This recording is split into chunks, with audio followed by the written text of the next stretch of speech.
పిల్లలకు fee reimbursement రావాలన్నా ఈ కార్డు సంపూర్ణంగా ఉపయోగపడుతుంది. ఇదే కాదు, రాజీవ్ ఆరోగ్యశ్రీ లేదా ముఖ్యమంత్రి సహాయ నిధి నుంచి మీ వైద్యానికి మీరు సహాయం పొందుతున్నారు. ఒకసారి మీరు హాస్పిటల్కి వెళ్ళి అన్ని వైద్య పరీక్షలు చేయించుకుంటే వాళ్ళు కాగితాల మీద రాసిస్తున్నారు. ఆ కాగితాలు తెచ్చి పేదవాడి ఇంట్లో పెట్టుకుంటే అవి ఎక్కడో పోతున్నాయి, లేదా వర్షం వచ్చి తడిసిపోతున్నాయి. మీకు అంతకంటే ముందు ఏ రకమైన వైద్య పరీక్షలు చేసిండ్రో ఆ వివరాలు ఎక్కడ దొరకడం లేదు. దాంతో మళ్ళీ మీరు హాస్పిటల్కి వెళ్ళినప్పుడు మళ్ళీ మొదటి నుంచి మీకు వైద్య పరీక్షలు చేయాల్సి వస్తుంది. దీంతో మీ ఖర్చుల భారం పెరుగుతుంది. అందుకే ఈరోజు మీకు ఇచ్చే ఈ ఫ్యామిలీ హెల్త్ కార్డులో మీ హెల్త్ డిజిటల్లో మీకు సంబంధించిన వివరాలన్నిటిని కూడా అందులో పొందుపరిస్తే మీరు డాక్టర్ దగ్గరికి వెళ్ళినప్పుడు ఈ కార్డు ఇస్తే మీ గతంలో ఏ వైద్యం అందింది, ఏ మాత్రలు మీరు వాడినరు, ఏ సర్జరీ మీకు జరిగింది, రేపు భవిష్యత్తులో మీకు ఏ రకమైన వైద్యాన్ని అందించాలనేది కూడా ఆ డాక్టర్లకు సులభంగా అర్థమవుతుంది. అందుకే ఈరోజు ఇదే కాదు, చాలామంది గ్రామాలలో రేషన్ కార్డు తీసుకుంటున్నారు, కానీ పని కోసము ఉపాధి కోసం పట్టణాలకు వస్తున్నారు. రేషన్ కార్డు ఏమో ఊర్లో ఉంటుంది, రేషన్ ఊర్లో తీసుకోవాల్సి వస్తుంది. మీరేమో పట్టణాలలో నివాసం ఉంటురు. దాంతో ప్రభుత్వం ఇచ్చే రేషన్ కూడా మీకు సరైన విధంగా అందుబాటులోకి వస్తలేదు. ఇప్పుడు ఈ ఫ్యామిలీ డిజిటల్ కార్డు వచ్చిన తర్వాత రాష్ట్రంలో ఏ కొనకున్నా ఎక్కడ మీకు రేషన్ కార్డు ఉన్నా మీరున్న ప్రాంతంలో ఒక నెల ముందు చెప్తే ఆ స్థానిక రేషన్ షాప్కి వెళ్ళి మీకు కావాల్సిన రేషన్ సరుకులు మీరు తీసుకోవచ్చు. ఈ డిజిటల్ కార్డు రావడం వల్ల ఈరోజు పేదలకు ఎలాంటి ఇబ్బంది కలగొద్దు, పేదలను అన్ని రకాలుగా సహాయం అందించాలి, పేదలని ఆదుకోవాలి, పేదలకు సులభతరమైన సాంకేతిక నైపుణ్యంతో కూడుకున్న ఫ్యామిలీ డిజిటల్ కార్డు ఇవ్వాలనేది మా ప్రభుత్వ లక్ష్యము. అందుకే ఈరోజు ఇది అమలు చేసేటప్పుడు, అమలు చేస్తున్నప్పుడు ఏమైనా ప్రాక్టికల్ ప్రాబ్లమ్స్ ఏమైనా వస్తాయేమో అని చెప్పి ఈరోజు పైలట్ ప్రాజెక్టు కింద తీసుకోవడం జరిగింది. ప్రతి శాసనసభ నియోజకవర్గంలో 2 ప్రాంతాలను తీసుకున్నాము. 119 అసెంబ్లీ నియోజకవర్గాలలో 238 కేంద్రాలలో ఆ గ్రామ పంచాయతీలు కావచ్చు, వార్డులు కావచ్చు, వాటిల్లో ఈ కార్యక్రమాన్ని పైలట్ ప్రాజెక్టుగా చేపట్టినాం. తద్వారా అమలు చేసేటప్పుడు కుటుంబాలు ఎదుర్కొంటున్న సమస్యలేంది, పేదవాళ్లకు వస్తున్న ఇబ్బందులేంది, ఈ ఇబ్బందులను ఏ విధంగా అధిగమించవచ్చో పాత 10 ఉమ్మడి జిల్లాలకు సీనియర్ 10 మంది ఐఏఎస్ ఆఫీసర్లను నియమించడం జరిగింది.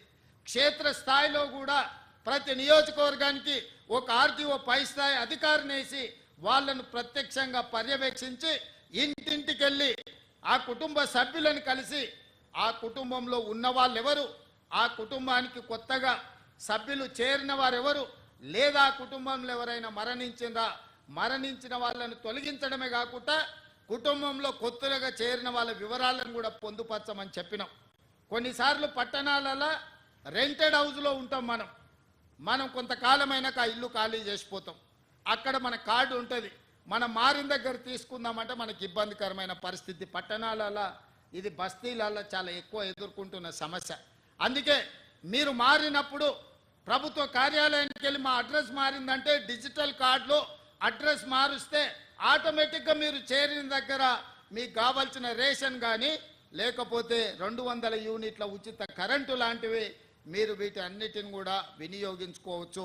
అందుకోసమే ఈరోజు మాన్యువల్ విధానాన్ని మార్చి సాంకేతిక నైపుణ్యాన్ని, ఆర్టిఫిషియల్ ఇంటెలిజెన్స్ను ఉపయోగించి ప్రతి అర్హత కలిగిన పేదవాడికి సంక్షేమ పథకాలను అందుబాటులోకి తీసుకురావడమే కాకుండా ప్రతి మనిషికి ఒక గుర్తింపు నెంబర్ ఇచ్చి తద్వారా మనిషికి అర్హత కలిగిన పథకాలన్నిటిని కూడా అమలు చేయాలన్న విధానమే ఈరోజు కాంగ్రెస్ పార్టీ విధానము. అందుకే ఈ కుటుంబానికి ముఖ్యంగా కాంగ్రెస్ పార్టీకి మహిళలకు ఇచ్చే ప్రాధాన్యత మీకు తెలుసు. ఆనాడు ఇందిరమ్మ కావచ్చు, నేడు సోనియమ్మ కావచ్చు, కాంగ్రెస్ పార్టీ పెద్దలుగా మహిళలు ఉన్నప్పుడే సంక్షేమ పథకాలు అమలు చేసినాం. అందుకే ఈరోజు ఈ ఫ్యామిలీ డిజిటల్ కార్డులో కుటుంబ పెద్దగా మహిళలనే ముందు పెట్టినాము. మహిళ చేతిలో కుటుంబ పెత్తనం ఉన్నప్పుడే ఆ కుటుంబం బాగుపడుతుంది, ఆ కుటుంబానికి వచ్చిన సంక్షేమ పథకాలు అమలు జరుగుతాయని విశ్వసించి ఈరోజు కుటుంబ పెద్దగా ఆ కుటుంబంలో ఉన్న పెద్ద మహిళను కుటుంబ పెద్దగా ఈరోజు పొందుపరచినాము. మహిళలకు మేము ఇస్తున్న ప్రాధాన్యత ఆర్టీసీ బస్సులో ఉచిత రవాణా సౌకర్యమే కాదు, ఈరోజు ఇండ్ల పట్టాలు ఇవ్వాలన్న మహిళల పేర్ల మీదనే ఇస్తున్నాం. ఇందిరమ్మ ఇండ్లు ఇవ్వాలన్న మహిళల పేరు మీదనే ఇస్తున్నాం. ఇవాళ ఈ ఫ్యామిలీ డిజిటల్ కార్డు కూడా మహిళనే కుటుంబ పెద్దగా పెట్టి మీ వివరాలన్నిటిని కూడా నమోదు చేస్తున్నాం. కాబట్టి ఈరోజు ఈ విధానాన్ని ప్రతి ఒక్కరూ ఉపయోగించుకోవాలి. ప్రతి వాళ్ళు ఈ సిస్టంలోకి వచ్చి మీరు నమోదు చేయించుకుంటే మీకు ఫ్యామిలీ డిజిటల్ కార్డు వస్తుంది. ఈ అమలు చేసే క్రమంలో ప్రతిపక్షాలకు కూడా నా సూచన, ఏది పడితే అది వాగుడు, లేకపోతే మీరు తప్పులు మీరు అప్పులు పోయినానే చేసినవి రెండే.